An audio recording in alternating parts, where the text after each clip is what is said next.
Namorado confiou, perdoou a traição, mas descobriu que o desrespeito sempre volta depois da pior maneira. Bem-vindo ao canal Traições Secretas, quando a confiança se quebra e a verdade aparece.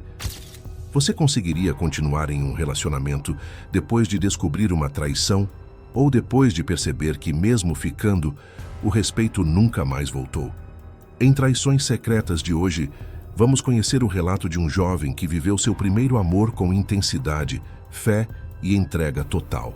Um namoro que começou na amizade, cresceu dentro da igreja, envolveu famílias, promessas e sonhos simples, mas que aos poucos foi sendo corroído por mentiras, indecisão e escolhas egoístas. Entre perdões precipitados, sinais ignorados e situações humilhantes em público, ele precisou aprender da forma mais dolorosa que amor não sobrevive sem reciprocidade. Prepare-se para uma história real, intensa e reflexiva sobre traição emocional, amadurecimento precoce e a difícil decisão de escolher a própria dignidade antes de continuar insistindo em alguém que já foi embora em atitudes. Antes de começarmos, já deixa o like, comenta, compartilha, se inscreve no canal e ativa o sininho para não perder nenhuma história emocionante como essa. E peço encarecidamente para hypar esse vídeo, porque quanto mais você interage, mais o YouTube entende que esse conteúdo é importante e entrega para mais pessoas, ajudando nossa família a crescer cada vez mais. Antes de começar o relato, quero dizer que essa história é real, e por isso os nomes apresentados nessa história foram alterados para preservação.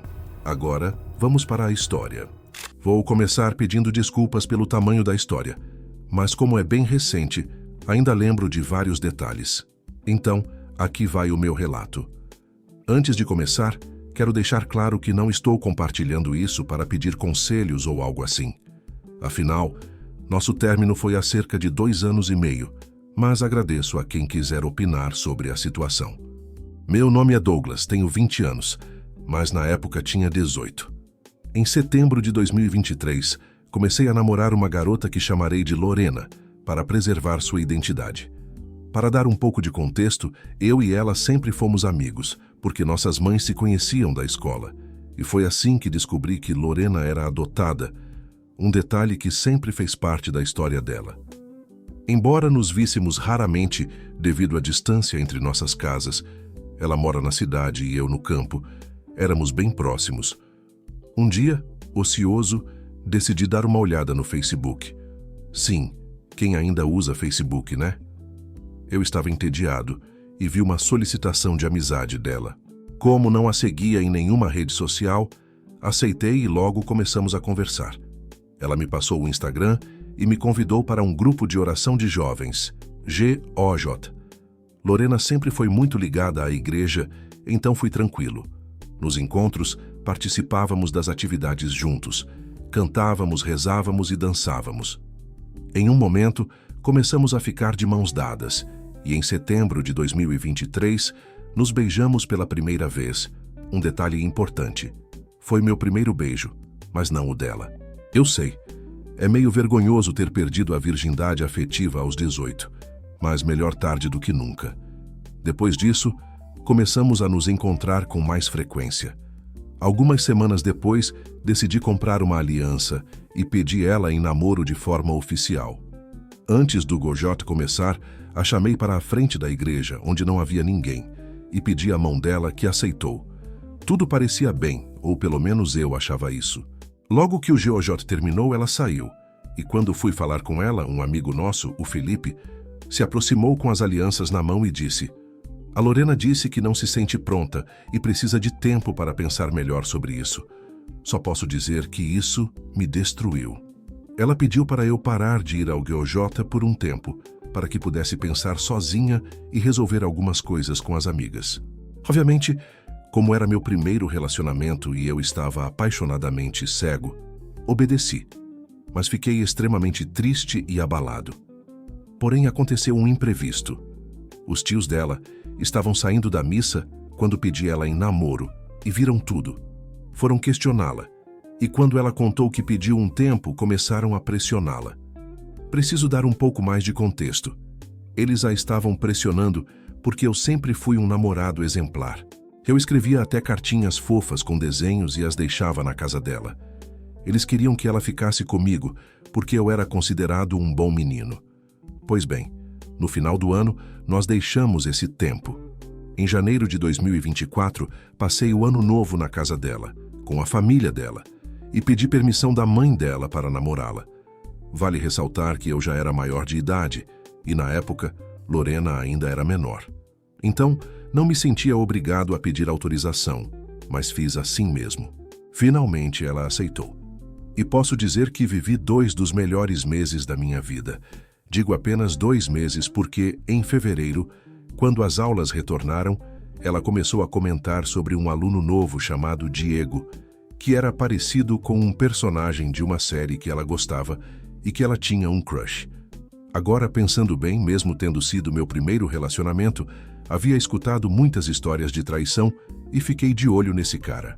Mas não havia muito que eu pudesse fazer, já que estudávamos em escolas separadas, e eu ainda estava no processo de tirar minha carteira de motorista. Um dia, quando eu faltei ao DOJ, ela me mandou uma mensagem dizendo que Diego a beijou à força na saída. Fiquei desconfiado, mas como não tinha provas, fingi que estava tudo bem e comecei a planejar uma investigação. Ela tinha a senha do meu celular, mas eu não sabia a dela. Com o tempo, memorizando a sequência ao vê-la desbloquear várias vezes, acabou que no evento de Páscoa da família dela, passamos a tarde na casa da tia.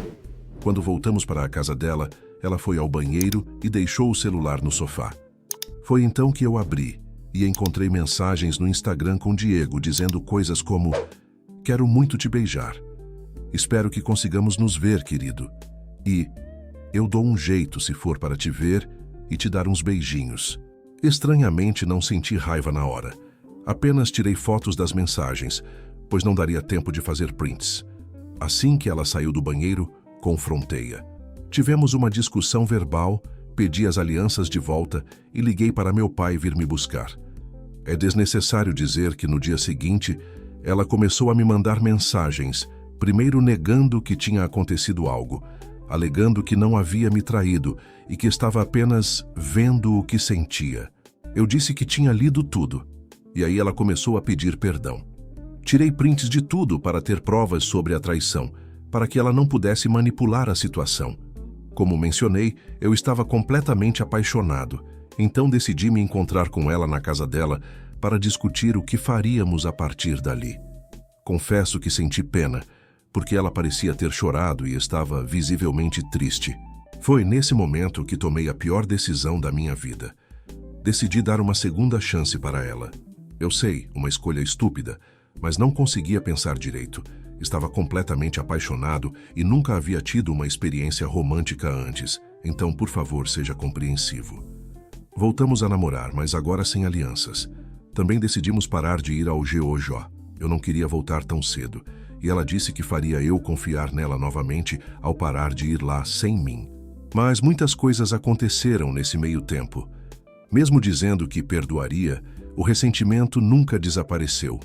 Nunca mais a tratei com o mesmo carinho, não escrevi mais cartinhas e, claro, nunca a desprezei ou fiz algo para piorar, mas o amor simplesmente não era o mesmo. As brigas se tornaram frequentes e só trocávamos presentes em ocasiões especiais, como aniversários e Dia dos Namorados. Então chegou uma data especial. Os avós dela estavam comemorando 50 anos de casados e organizaram uma festa. Pediram para 3 casais inaugurarem a pista de dança com uma valsa, e os casais eram os avós de Lorena, minha sogra, e o irmão dela, já que Lorena, como eu já disse, era adotada. Eu e Lorena ensaiamos a valsa, e parecia que tudo estava bem. No entanto, no dia da festa, eu estava nervoso com a quantidade de gente, e pedi para ensaiarmos mais um pouco, mas ela disse que não estava com vontade de dançar. Logo depois, o primo dela a chamou para dançar, e ela aceitou sem pensar. Não preciso dizer que fiquei bravo. Todos os convidados estavam comentando e Lorena percebeu, mas parecia não se incomodar. Quando a pista de dança oficialmente abriu, puxei Lorena para dançar comigo, mas ela se recusou. Não era por estar cansada ou qualquer outra coisa. Ela simplesmente não queria dançar comigo. Dançou com os tios, primos e vários outros parentes. Toda vez que nos cruzávamos na pista e eu tentava dançar com ela, ela dava um passo para trás e ia dançar com outra pessoa. Isso foi o limite para mim. Fui ao banheiro e fiquei lá pensando no que fazer. Lorena percebeu que eu havia desaparecido e me mandou mensagens.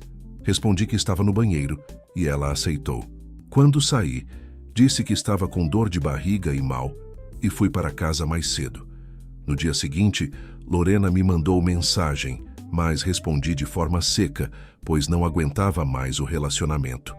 Algumas semanas depois, finalmente terminamos de vez por celular, e eu esperava nunca mais ter que vê-la.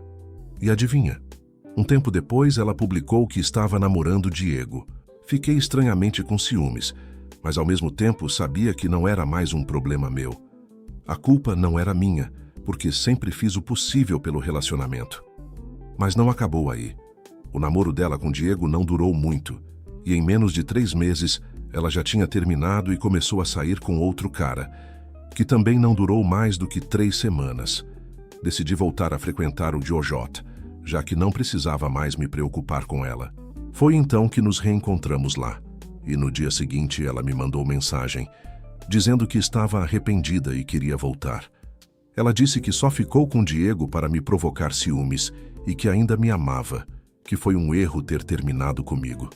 Fui direto e disse que não havia mais chances. No início tentei manter uma amizade, mas não deu certo. Ela ainda tentava voltar. Eventualmente, nos bloqueamos e não nos falamos até hoje. Voltei a frequentar o Jojota e foi lá que conheci a Silvia.